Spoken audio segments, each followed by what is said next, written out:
Buenas, bienvenidos, bienvenidas. Comienza el año, nuestro primer podcast del 2021.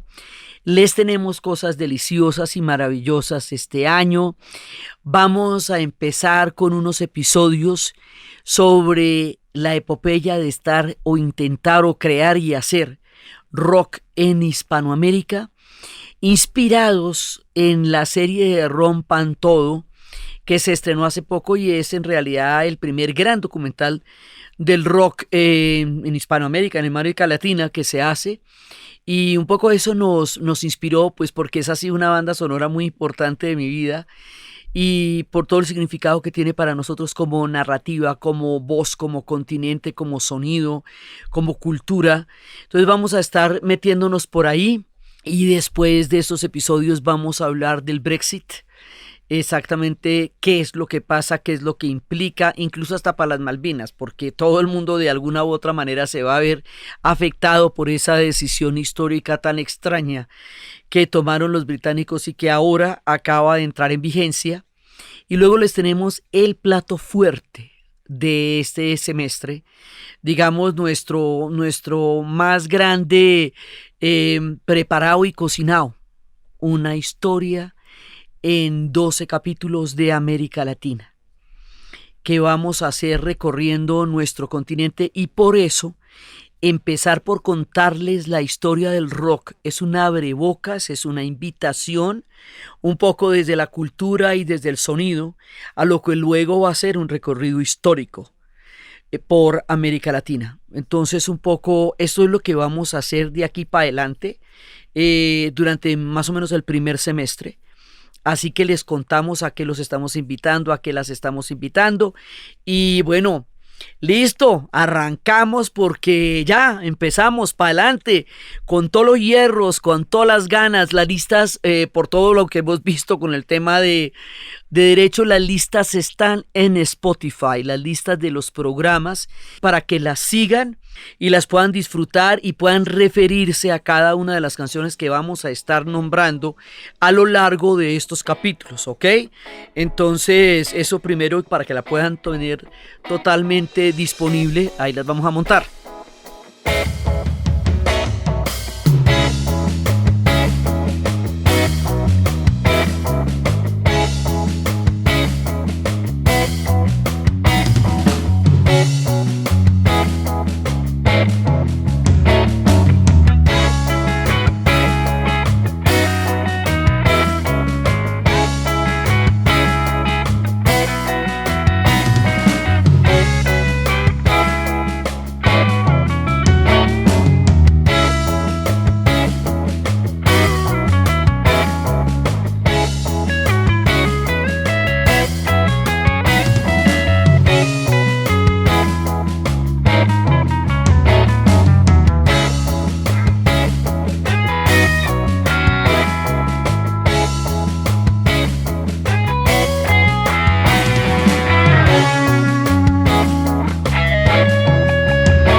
El rock como tal, como movimiento musical, como género, pues nace en los Estados Unidos. Nace en los Estados Unidos en los años 50, en la posguerra, cuando Estados Unidos se convierte en la primera sociedad industrial avanzada del planeta. Quiere decir que los Estados Unidos, por el resultado de la Segunda Guerra Mundial, ellos ganaron la Segunda Guerra Mundial junto con los soviéticos, pero los soviéticos perdieron, como lo hemos contado muchas veces, 27 millones de muertos con respecto a los 50 que cayeron en todo el conflicto, y la destrucción del 70% de su territorio hizo que pasaran mucho tiempo tratando de recuperarse. Mientras que los Estados Unidos no paró su economía, no tuvo la guerra en su territorio, entró justamente en 1941 con el ataque a Pearl Harbor, que es otro tema que en algún momento tocaremos. Es que el año 21 sí se van a cumplir ahora un aniversario importante de Pearl Harbor, que fue la entrada de los Estados Unidos a la Segunda Guerra Mundial. Ellos salieron bastante bien librados de allá, no fue el caso de Europa. Y eso les dio unas ventajas con su economía y con sus mercados y con todo, que los disparó como potencia. Entonces, en ese momento estuvieron en condiciones de poder garantizar las necesidades básicas de la mayoría de su población. Digo estuvieron porque eso no es tan claro ahorita, pero en ese momento sí era así. Entonces, en ese momento los Estados Unidos se vuelve un referente mundial y una potencia, y ahí va a aparecer un movimiento original, nuevo, contestatario, una mezcla que viene de toda la raíz de la música afro, del blues, del jazz, de los spirituals, de toda esa historia poderosísima que es la historia de los afros que llegaron en las condiciones de esclavitud y de secuestro en que llegaron a los Estados Unidos, y de otra variante que es el folk. Los folcloristas de los Estados Unidos tienen una cantidad de vieja data, y había personajes como Woodrow Gertie, que era un cantor en la época de las huelgas de los años 30, que va a ser el inspirador de Bob Dylan. La fusión entre estas dos grandes vertientes de la música va a crear una cosa completamente nueva y distinta que se va a llamar un mundo para la juventud. Un sonido para una parte de la población que no había sido identificado como un lugar de edad en el mundo. Antes, y eso lo hemos dicho muchas veces, o uno era chiquito y estaba en la onda de Walt Disney, o uno era grande y trabajaba y se sostenía. Pero en la mitad, entre los 14 y los 25 años, cuando se forman los individuos, no había ninguna especificidad en la cultura, sino una especie de preparación o entrenamiento para seguir el modelo de los padres y de los adultos que ya estaba trazado, y mucho más en una sociedad tan codificada como la de los Estados Unidos, donde las cosas ya estaban organizadas de tal manera que los jóvenes venían prácticamente a seguir el modelo de sus padres, de acuerdo con lo que los padres hubieran dicho que iban a hacer. Llega una generación que teniéndolo todo, ¿qué quiere decir? Estos son sociedades urbanas, sociedades industrializadas, sociedades con un alto nivel de vida en términos generales, que van a tener unas condiciones históricas privilegiadas. La mayoría de ellos, las bandas blancas, las bandas negras no, nunca lo van a tener. Y resulta que esa sociedad va a sacar un grupo de jóvenes que se oponen a todo aquello que les es dado como un destino que tienen que seguir sin cuestionar. Se oponen a todo eso, quieren su propia narrativa, su propio mundo, su propia historia, se inventan su propio mundo. Y ese mundo se va a inventar a partir de un sonido. Y ese sonido va a ser el rock.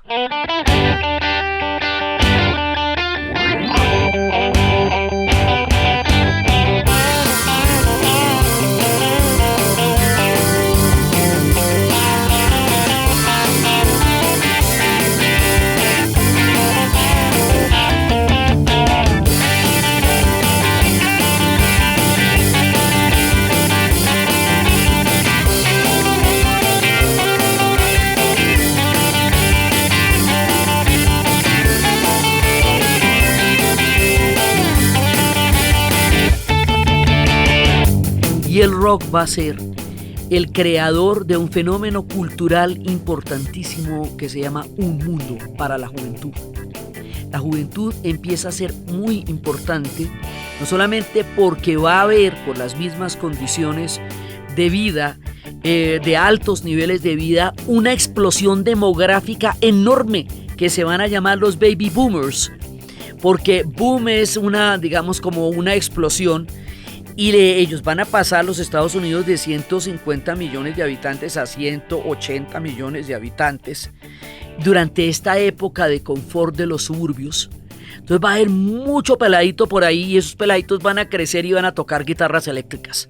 Entonces, por un lado va a haber un mundo para la juventud, y por el otro lado, la Segunda Guerra Mundial termina con el estallido de la bomba atómica.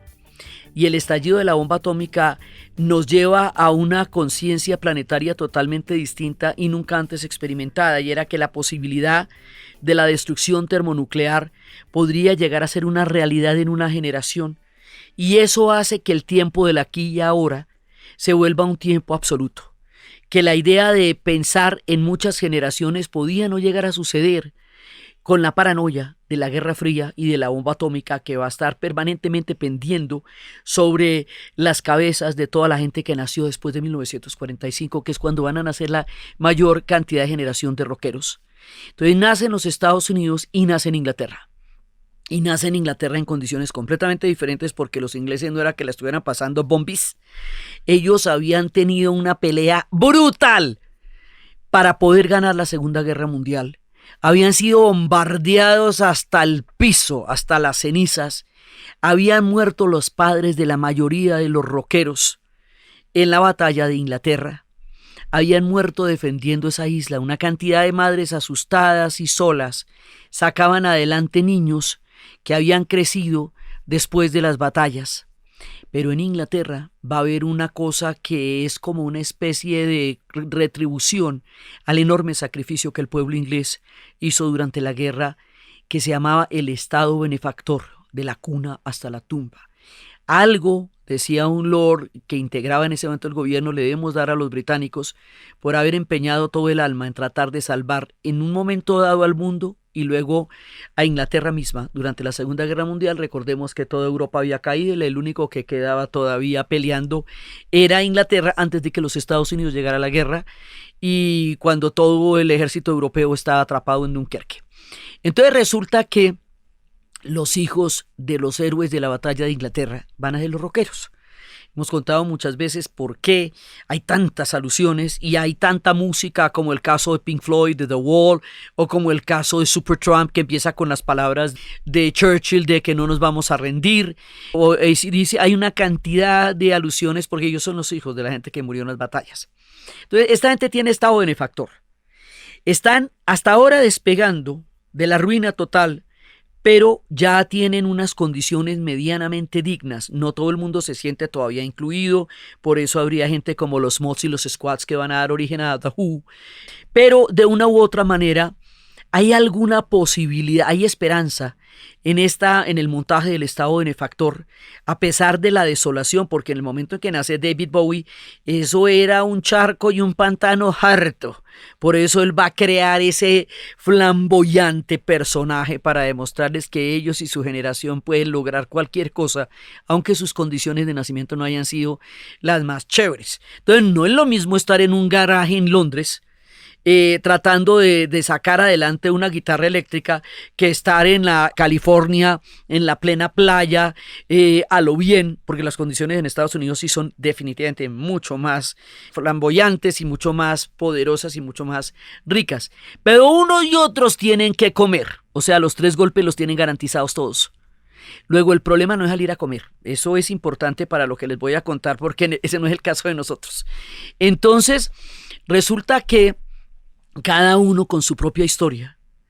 En Estados Unidos el rock va a ser la banda sonora del movimiento más importante que hubo en toda la contracultura de los años 60, que fue el movimiento para parar la guerra del Vietnam.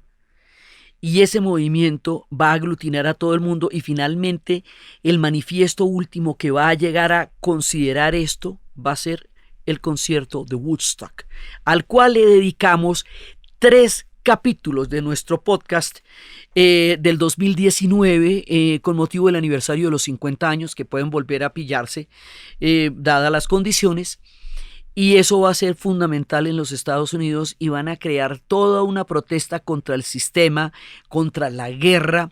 Los primeros rockeros van a tener que enfrentarse al puritanismo gringo más duro, van a ser apedreados los DJs cuando programaban rock and roll en las emisoras, tanto que hay un momento en que hay una merma en la producción porque era peligroso. Iba a llegar la invasión británica y van a llegar los Beatles y los Rolling Stones de los barrios obreros de Liverpool.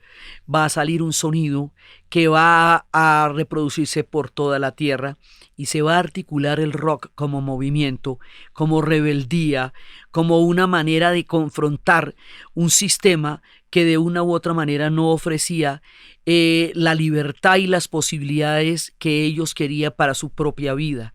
Entonces, las problemáticas son distintas, porque es la guerra del Vietnam, porque en Europa son los movimientos extraparlamentarios, porque en Inglaterra es construir un mundo de las cenizas de una sociedad totalmente aniquilada, porque ellos ganaron la guerra, también la ganaron, pero se les fue el pellejo en eso. Fue duro, fue muy duro para los ingleses ganar esa guerra y salir adelante, y el modo de vida inglés empieza a ser cuestionado muy seriamente por los rockeros, especialmente The Dark Side of the Moon.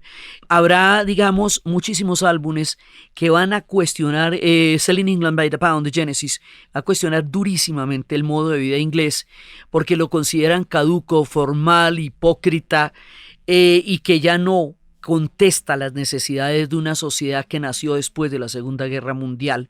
Entonces, ellos tienen sus propias problemáticas, pero de ahí va a salir un sonido, y va a salir una rebeldía, y va a salir una guitarra eléctrica de los pueblos que se industrializaron, y van a salir las baterías, y van a salir las percusiones que van a venir de África también, y las voces que van a venir de África, y va a salir una fusión de estas culturas en este mundo para la juventud que están haciendo recién con el rock and roll y que se va a consolidar hacia los años 60.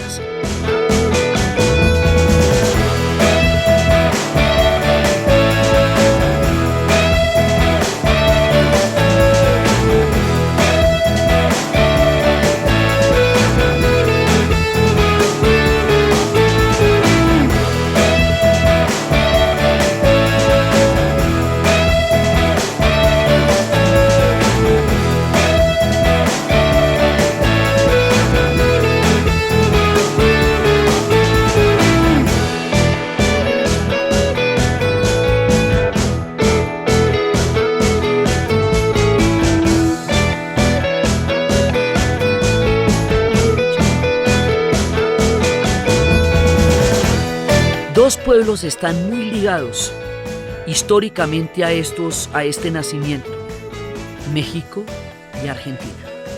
México porque tiene una frontera de 3.000 kilómetros con los Estados Unidos. De una u otra manera, todo lo que suceda ahí lo irradia y lo afecta. Entonces, a México le va a tocar directamente esta influencia, va a llegar allá pues por la pura frontera. Inglaterra y Argentina tienen una relación profunda, íntima, cercana y de amor y odio. Porque finalmente Inglaterra va a tener una influencia muy grande en la Argentina en el siglo XIX. La ciudad de Buenos Aires se va a hacer, digamos, bajo una profunda influencia británica. El tema de las Malvinas, que tendrá su propio capítulo, viene de todas estas antiguas relaciones coloniales.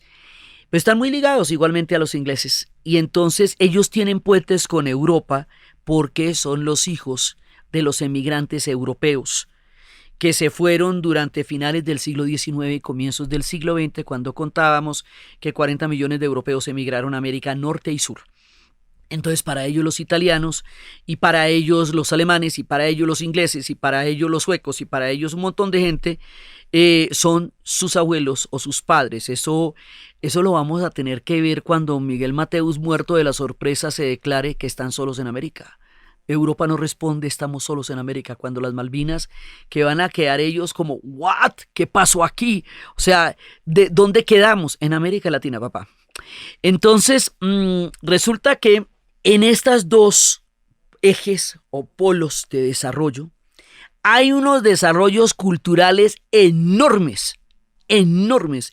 En México desde los años 30, con todo el gran desarrollo cultural de la época de Lázaro Cárdenas en la presidencia, José de Vasconcelos, ministro de Educación, va a haber un desarrollo cultural en México enorme que se va a acrecentar con la recepción masiva de los republicanos españoles que vienen huyendo del fin de la guerra civil, la derrota de los republicanos y la dictadura de Franco, que se va a prolongar por 40 años en España. Y en Argentina Pues está a la esquina del movimiento, por allá entra la radio, por allá van a entrar, digamos, como las grandes industrias culturales se dan en estos dos ejes. Cuando el rock sea grande y poderoso, se va a dar en estos dos ejes, por lo mismo y tanto. El cine duro es mexicano o es argentino, ¿sí? O sea, ellos tienen músculos culturales poderosos, de manera que cuando vayan a generar movimientos, puedan generar movimientos muy grandes. Sí, esa es la buena noticia, o sea, que ellos tienen esos músculos. Fíjese, por ejemplo, que las editoriales, ¿dónde quedan? Pues en México y en Buenos Aires. Son los dos ejes. Y un poco este programa, esta serie que nos inspira para meternos en estas historias, es narrada desde México y Buenos Aires, porque son los dos ejes a partir de los cuales se va a irradiar el movimiento más grande y más importante de lo que va a ser el rock en América Latina, en Hispanoamérica. Esta es la parte buena. O sea, que tienen industrias culturales, que son grandes y tienen buen músculo en ese sentido, que son megalópolis, pues porque el DF, pues 27 millones de habitantes y el Gran Buenos Aires, pues es muy grande. O sea, Buenos Aires, la mitad de la población vive allá, entre el casco urbano y el Gran Buenos Aires. ¿Sí? Entonces, esos son esos fenómenos de los megalópolis en América Latina. Brasil tendrá lo suyo. Pero lo de Brasil lo vamos a contar cuando estemos en la historia de América Latina en los capítulos del Brasil. Ahorita estamos en el rock en la parte hispana. Entonces, Brasil es lo suyo, o sea, y Sao Paulo es una ciudad que te mueres. Pero de eso nos ocuparemos en la serie ya de América Latina. Entonces, ¿qué pasa? Que estos países tienen como las condiciones culturales para el desarrollo de un gran sonido. Así chévere, ¿no? Uy, pero les van a pasar unas cosas, es que quedamos en América Latina. Entonces ese rock que surgió en sociedades donde las necesidades básicas de la población estaban garantizadas bollantemente en los Estados Unidos o paulatinamente en Inglaterra, sí, hasta llegar a tener unos niveles de vida chéveres, pues en América Latina no. Van a llegar a unas sociedades donde la inequidad es apabullante, donde las injusticias sociales son enormes, donde la doctrina de la seguridad nacional va a imprimir un sello trágico en el continente del cual no nos hemos terminado de sacudir, a pesar de que la Guerra Fría ya terminó hace 30 años. Todavía nos marcan esas divisiones que una decisión geopolítica en Estados Unidos marcó para nosotros como continente, en una guerra que para los Estados Unidos y la Unión Soviética fue fría, pero para nosotros sí fue súper caliente. Entonces, de allá mismo, de donde llega la doctrina de la seguridad nacional, la Escuela de las Américas, la doctrina que va a ser el sustento de las dictaduras y de tantas cosas terribles en nuestro continente, de allá de ese mismo país, va a llegar el rock. Sí, una cosa y la otra. Todo el rock, la contracultura, las guitarras, Jimi Hendrix, sí, Woodstock, esos son de los Estados Unidos. Y la doctrina de la seguridad nacional que nos pegó a clavada también. Porque unos y otros son esos pueblos. Y precisamente contra eso, contra la Guerra Fría, contra el macartismo, contra la paranoia, contra ese moralismo loco que les dio, fue que se rebeló el rock, justamente. Entonces nosotros vamos a tener esos ejes como referencias en nuestro desarrollo cultural e histórico. Entonces, esto digamos para darles el contexto para entrar en materia porque el rock surge en otra parte y llega acá. Entonces, ¿de dónde viene y cómo es que llega? Entonces en México llega, recordemos que Richie Valens hizo La Bamba y eso ya era un sonido en español, murió prematuramente, pero ya ahí nos había puesto en el mapa de un sonido en español en los Estados Unidos y más adelante nuestro gran, poderoso y maravilloso Carlos Santana, hijo de un mariachi nacido en el estado de Jalisco, le va a imprimir al rock un sello fantástico que lo vamos a ver en Woodstock con Soul Sacrifice.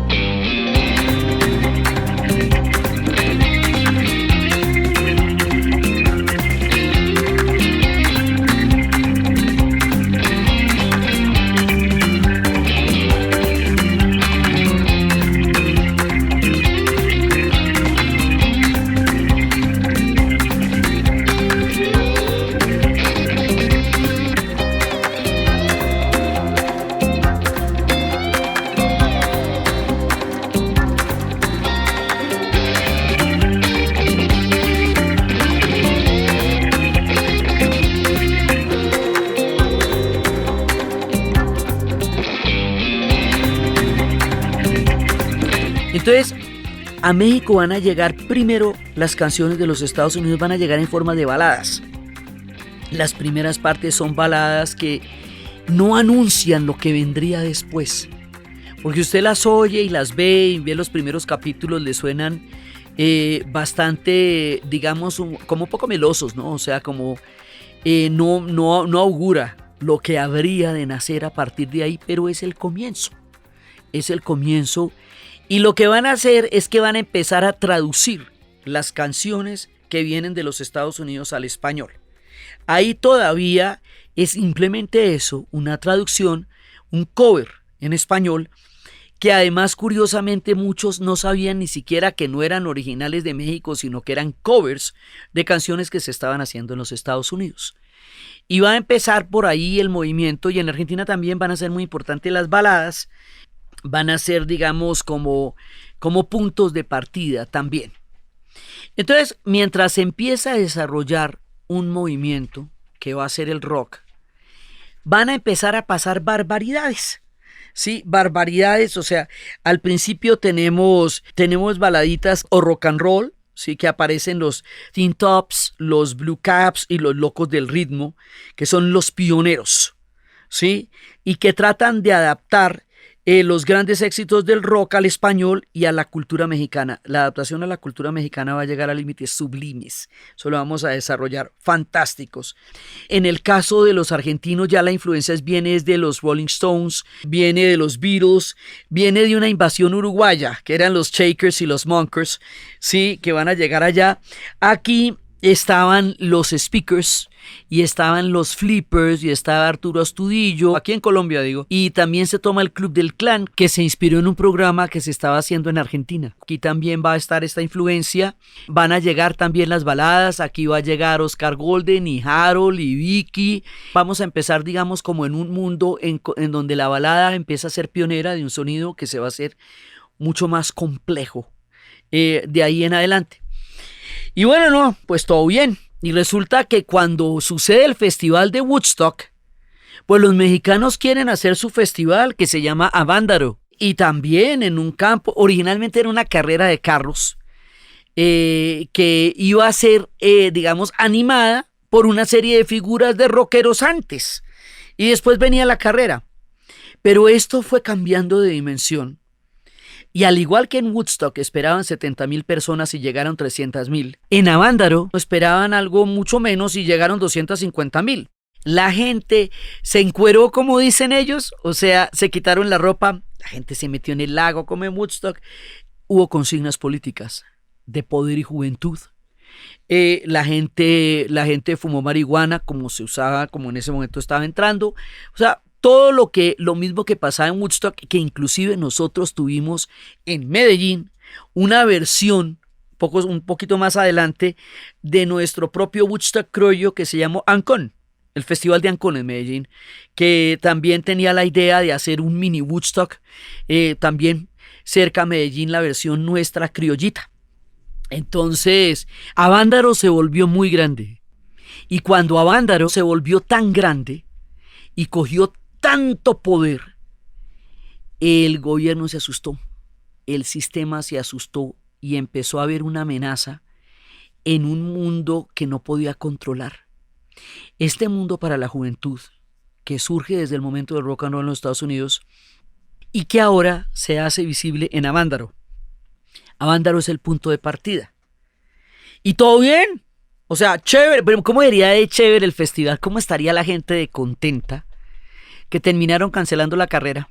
Y se supone que esto era un toque antes de la carrera y al final cancelaron la carrera. Pues esto fue muchísima la gente que fue. Y se habló del poder para la juventud. La irrupción de un mundo para la juventud como fenómeno cultural, tanto en los Estados Unidos como en Hispanoamérica y en el mundo entero, porque eso también estaba pasando en Europa y en el Bayo francés y en la primavera de Praga y todo lo que estaba pasando en esa época, va a asustar muchísimo a un mundo adulto que no comprende estos nuevos códigos, que no comprende qué quieren, que no comprende de qué se trata, que siente que son personas que no quieren ser productivas. La idea de rechazar a los jóvenes porque vienen con otras lecturas, discursos y miradas. Es vieja desde Babilonia, cuando lograron descifrar la escritura cuneiforme de las tablillas en Babilonia, y un diccionario. Una de las cosas que se quejaban era los padres de que los jóvenes ya no los respetaban en Babilonia. ¿Sí? En la época de los griegos también Aristóteles decía que los jóvenes andaban manga por hombro. O sea, siempre se ha cuestionado la llegada de nuevos lenguajes, de nuevos códigos, porque el mundo adulto no se siente incluido, y no lo estaba, en este mundo para la juventud. Entonces, eso, digamos, desde el punto de vista generacional, esto va a crear una brecha generacional importante. Pero le vamos a dar el contexto latinoamericano a esto, porque esto se nos va a complicar infinitamente. Imagínense ustedes que el PRI, el Partido Revolucionario Institucional, esto es analicemos la figura, ¿no? Un partido revolucionario institucional, o sea, la institución de una revolución, va a ser la manera como la Revolución Mexicana va a llegar a sentarse y a adquirir una institucionalidad que durante 10 años no había tenido y que la tuvo disparando para arriba y para abajo. Ni siquiera están de acuerdo los mexicanos en cuándo terminó la revolución. En algún punto terminó, y se crea esta institución que va a forjar el México del siglo XX y que va a ser muy importante. Ese partido único llegó a tener una gran credibilidad y un gran apoyo entre los mexicanos, porque era el partido de la revolución que ellos mismos hicieron, y porque la narrativa de la Revolución Mexicana va a constituir la identidad histórica de los mexicanos en el siglo XX y en la actualidad. Entonces resulta que este PRI, que en los años 50 y en los años 40 lleva a México hacia unos rumbos culturales importantes y poderosos, y donde sí hubo reforma agraria, no completa, pero la hubo, digamos, tiene una serie de logros sociales que van a ser importantes durante varias generaciones. Para 1968, ya esto era un partido desgastado, porque un partido único es una cosa muy difícil para un pueblo, porque un partido único no da ninguna salida política a nada. Un partido único es una mala idea. Es una muy mala idea. Sea de lo que sea, de izquierda, de derecha, religioso, patas arriba, el que tú quieras.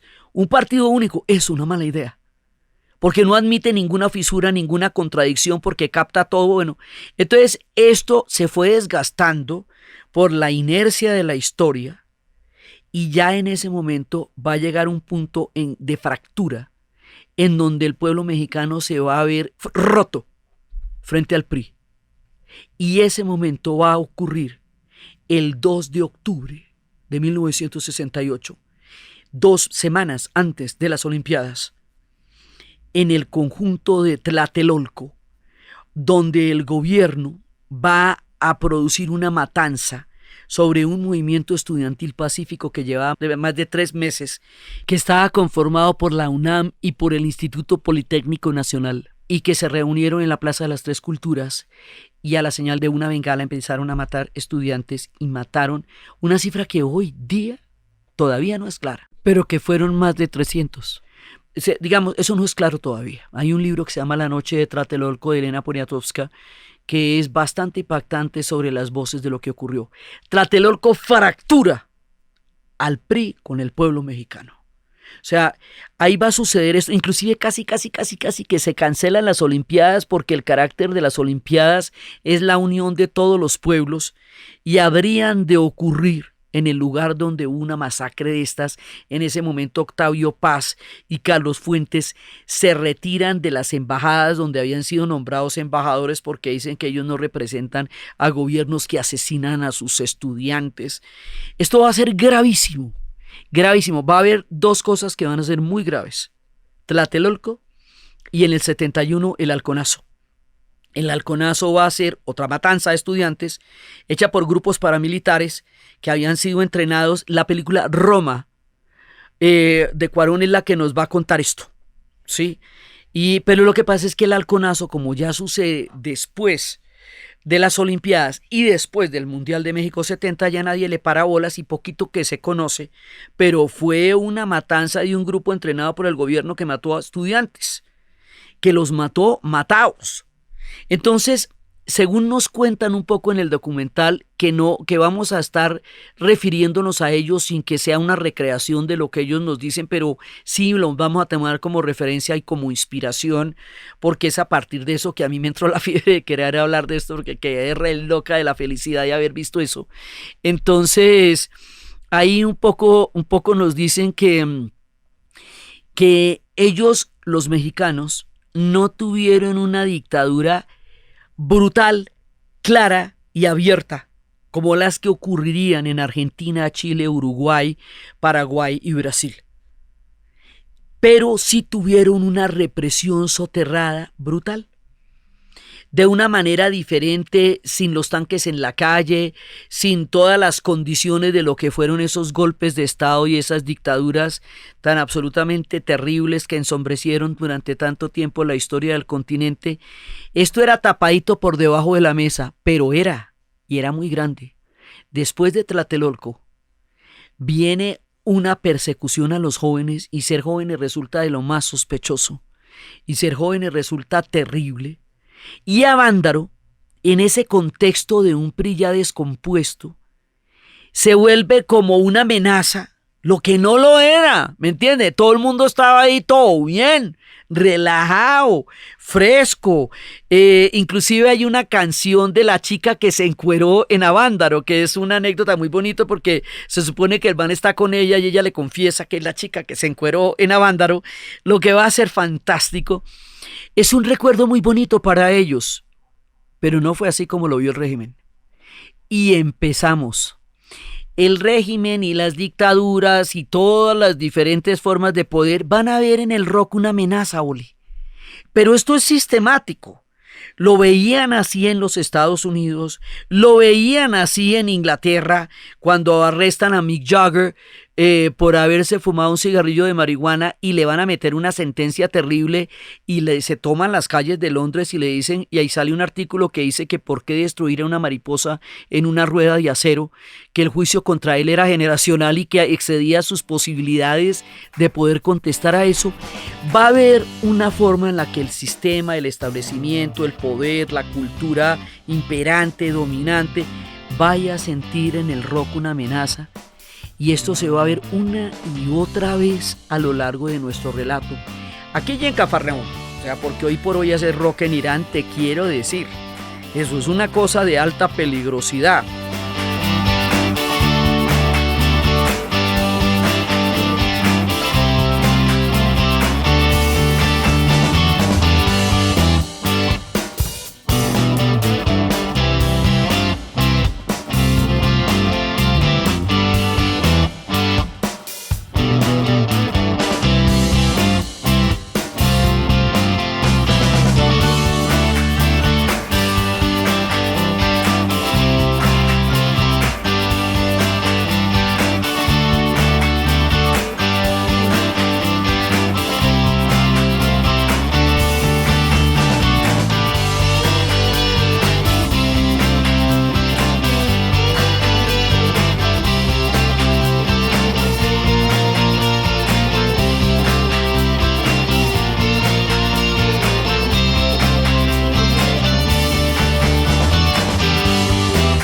Entonces, igual va a ocurrir en América Latina.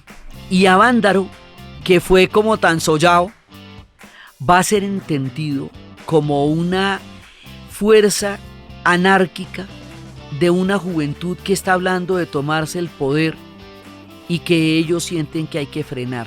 Y arranca una represión y durante 10 años no puede volver a hacer. Se queda prohibido el rock en México, ¿cómo te parece? Prohibido. O sea, no se pueden programar conciertos, no se pueden hacer conciertos. Quiero que reflexionemos sobre el hecho de que usted no pueda tocar en público con una guitarra eléctrica porque eso es una barbaridad. Entonces los van a confinar.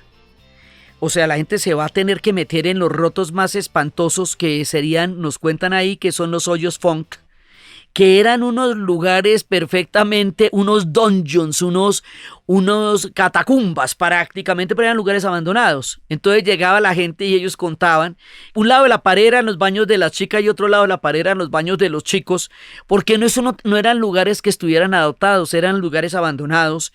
Y esto era, pues, mejor dicho, la locura furiosa y era de lo más clandestino y cada vez llegaba la policía y se los llevaba una y otra vez.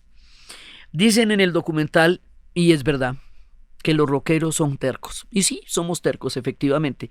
Seguir tocando en esas condiciones se volvió una cosa muy complicada, pero las bandas seguían saliendo y la gente seguía tocando.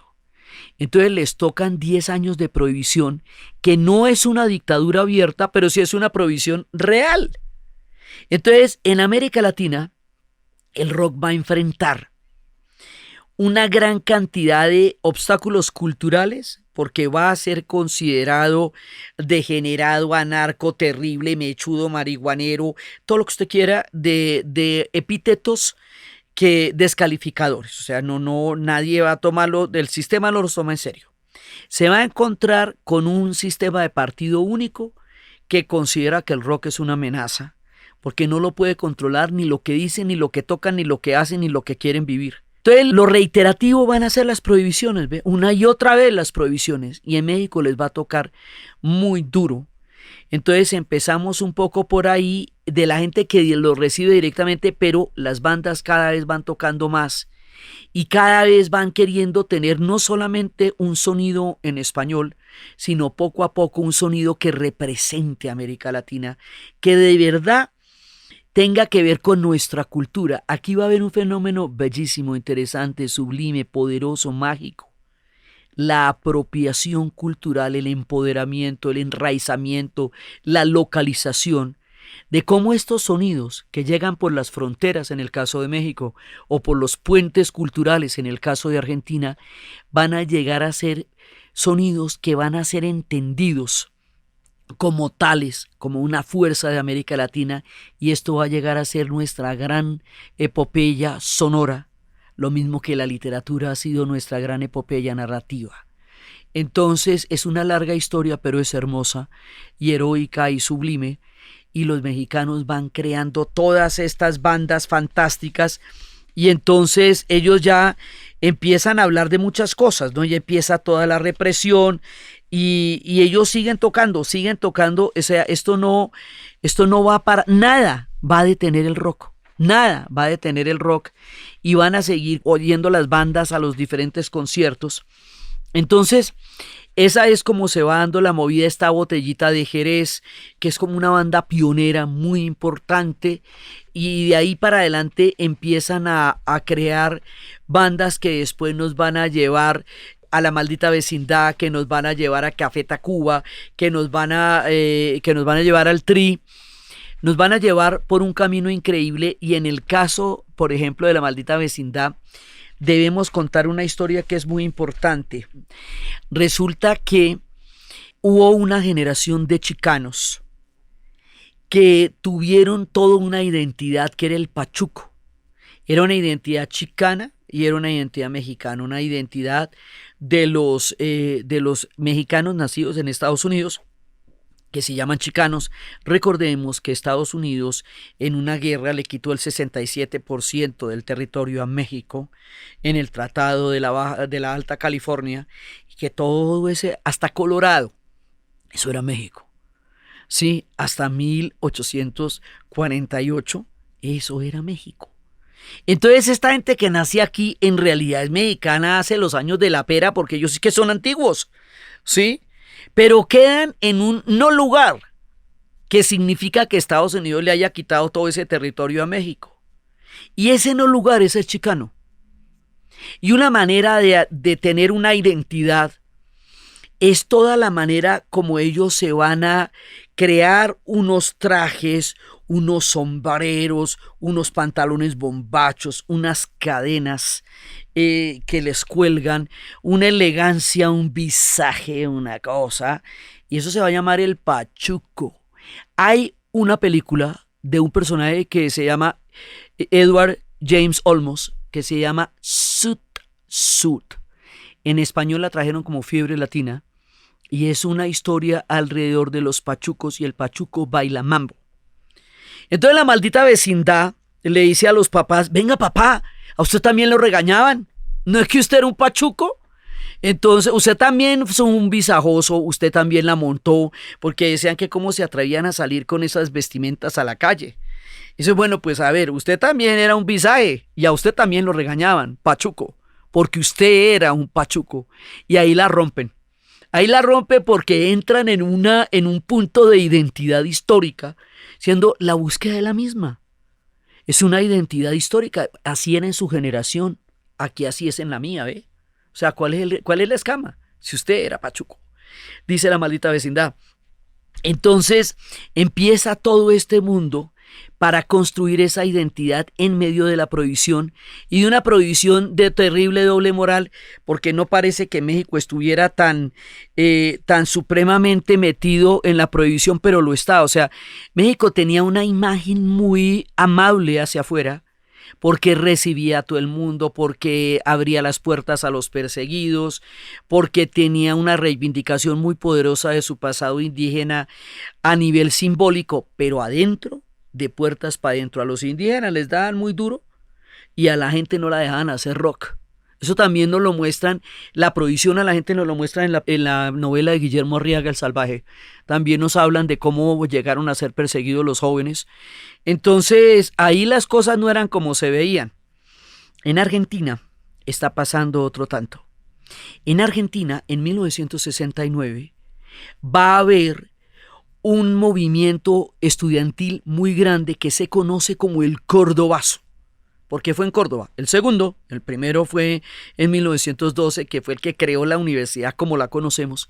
Este Cordobazo fue tan serio que logró tumbar la dictadura de Onganía. O sea, los estudiantes en la ciudad de Córdoba hicieron una manifestación que tumbó una dictadura. De ese tamaño se las digo. Entonces los argentinos están desarrollando un sonido fantástico, ¿sí? Y empiezan, ellos no tienen, digamos, este partido único que es todopoderoso, sino una inestabilidad política permanente.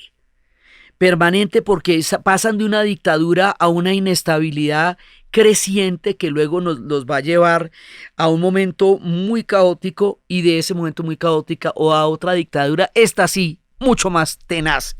Entonces, esos contextos tan inestables de América Latina o tan despóticos hacen que hacer rock aquí sea muy diferente. Hacer rock en lugares donde hay un Estado de Derecho. Porque una y otra forma el Estado de Derecho no se cumple cuando estamos o en una inestabilidad política manga por hombro, como en el caso de la Argentina, o en un partido único que dice que va y que no va. Entonces, hacer rock aquí es otra cosa, totalmente diferente. Y en Argentina empieza este sonido tan impresionante y empiezan a aparecer grupos y grupos que van construyendo un mundo sonoro. En Argentina está el tango como una influencia poderosa, en Argentina está la lírica, en Argentina está la literatura.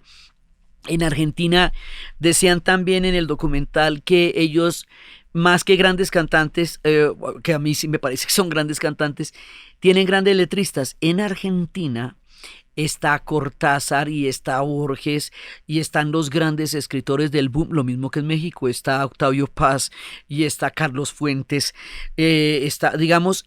también en esa época se dio el boom latinoamericano y nosotros nos dimos a conocer en el mundo por nuestra literatura en México, en Argentina, por Gabriel García Márquez en Colombia, por Mario Vargas Llosa en el Perú, por Scorza. O sea, nosotros vamos a producir una gran literatura que va a hacer que el mundo empiece a comprender o a intentar imaginar algo que es inconcebible, que es cómo somos nosotros como cultura, como diversidad. Somos una cultura que comparte un mismo idioma en más de 23 países. No hay algo así en el resto del mundo. Somos hijos de un mismo parto. Nos creamos juntos tratando de ser. Tenemos una cantidad de características comunes, lo que hace que el rock vaya a fluir en nuestro continente cuando, como dicen en el documental, le dimos el español al rock.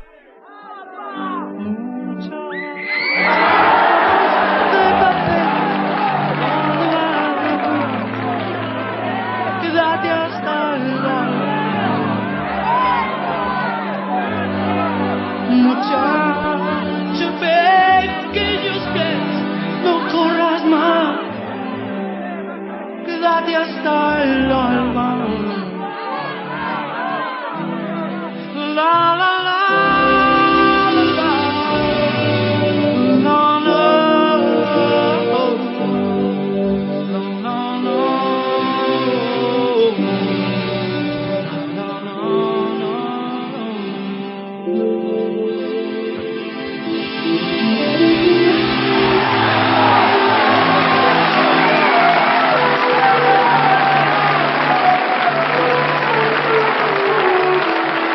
Ahí en ese momento vamos a fluir con toda la identidad que estamos buscando y que está detrás.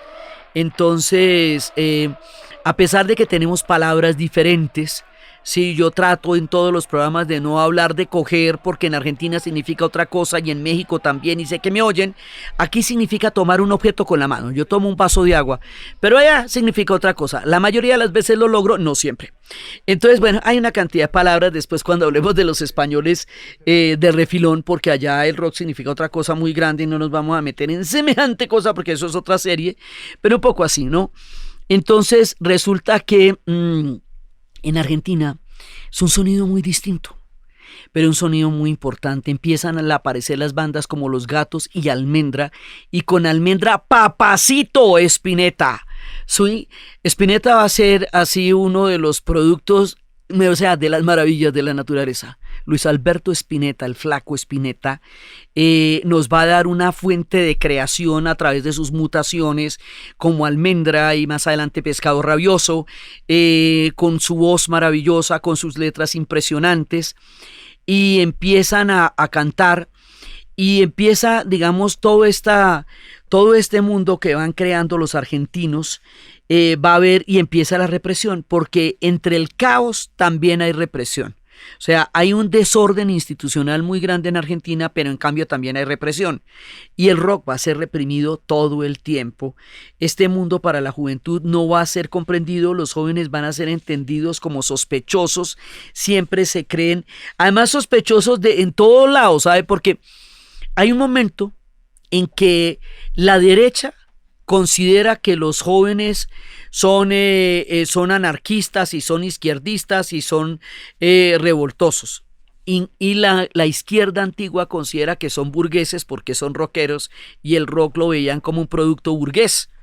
Entonces ni para un lado ni para el otro, ¿me entiende? O sea, no estaban con ninguna. Y en una inestabilidad política el rock se vuelve un no lugar. Y este no lugar va a dar una música impresionante. Y con los argentinos nos vamos a meter en una gran cantidad de historias que vamos a contar, porque después va a aparecer el más grande de todos, Charly García. Después va a aparecer toda la gente, Charly García mutante también, capaz de unos cambios increíbles. En fin, van a aparecer una gran cantidad de personajes que nos van a dar una hilación de sonido y que nos van a construir una narrativa sonora única y maravillosa, y que va a tener escenarios como el Luna Park, donde se van a dar los grandes conciertos, y a ellos también los persiguen, a ellos también llega la policía cuando están tocando, se mete dentro del concierto y empiezan a cascarles cuando están tocando. El rock en Argentina va a significar una cosa que es completamente increíble. Yo tuve la oportunidad de ver en el Luna Park el concierto de los 25 años de Memphis La Blusera, y resulta que había varias generaciones de gente de La Blusera, y me di cuenta en el concierto que ellos tienen para sus bandas de rock coros como lo tienen para sus equipos de fútbol, que es una religión como el fútbol. Entonces ellos decían, esta banda nació en primavera y por lo tanto se llama, y todo el mundo le contestaba Memphis La Blusera. Y empiezan, o sea, para cada banda tienen un coro, como lo tienen para los equipos de fútbol, y empiezan a crear esta gran cantidad de bandas que ellos llamarán rock nacional. Nosotros lo llamamos rock argentino porque es de ellos, pero para ellos es rock nacional.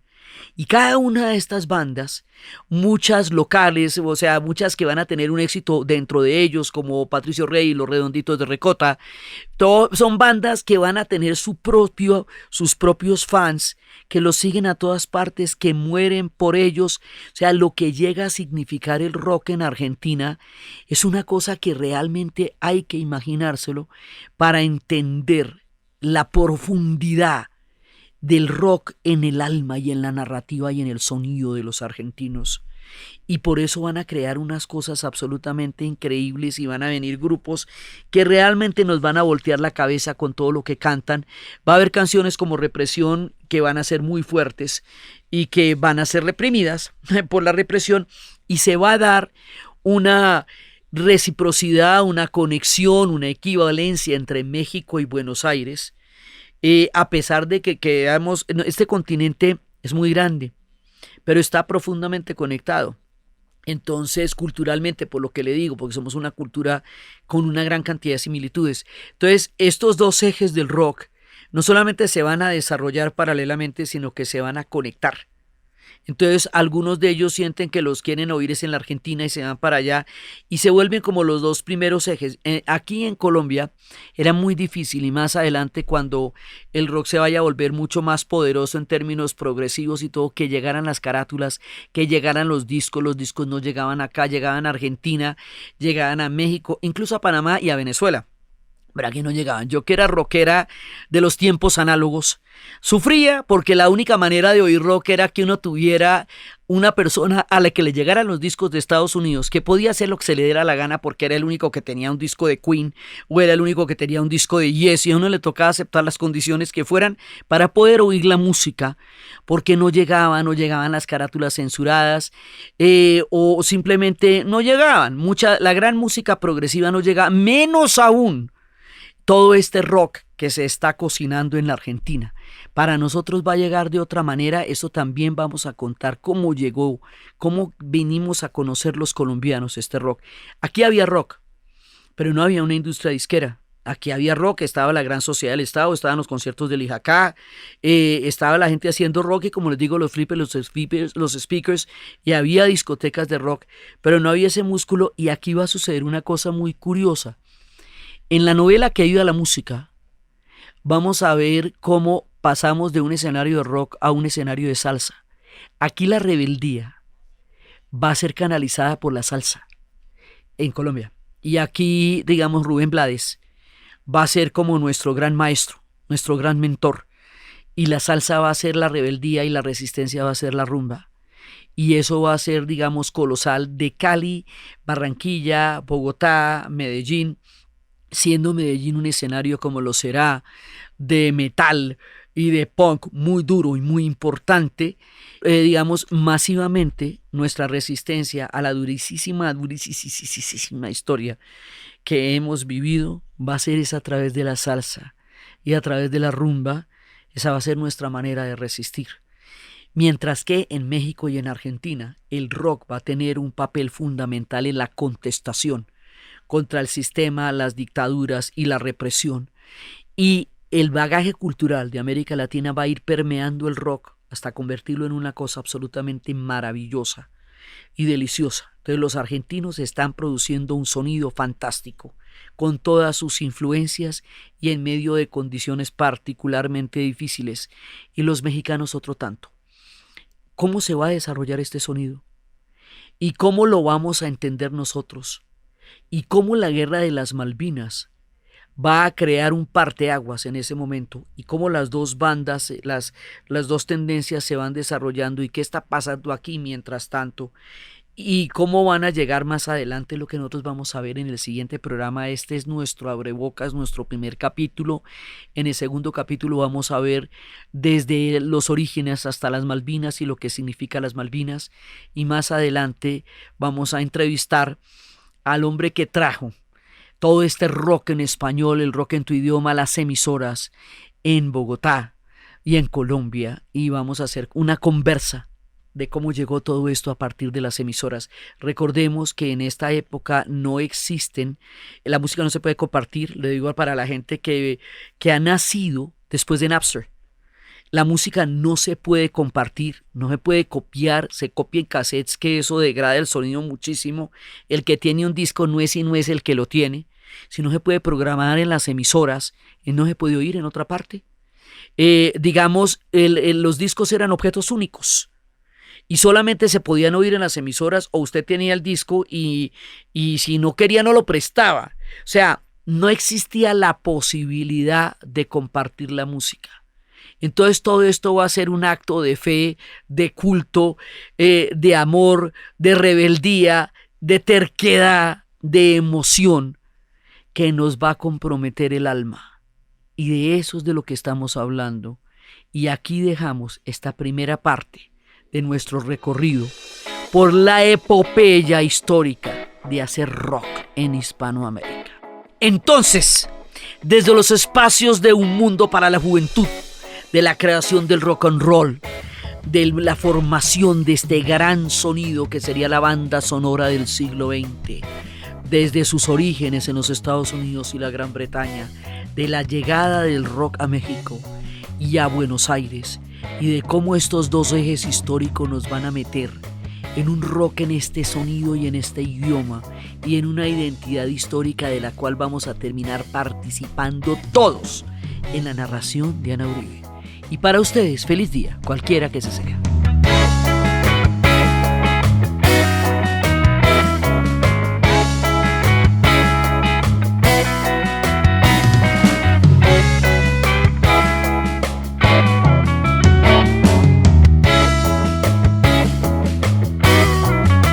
Este podcast fue posible gracias al equipo de la Casa de la Historia: Diana Suárez, Milena Beltrán, Daniel Moreno. Fue grabado en Los Gatos Estudio, editado y musicalizado por Eduardo Corredor Fonseca de Rueda Sonido, y siempre con la ayuda fuerte y poderosa de Santiago Espinosa Uribe y Laura Rojas Aponte del podcast Cosas de Internet.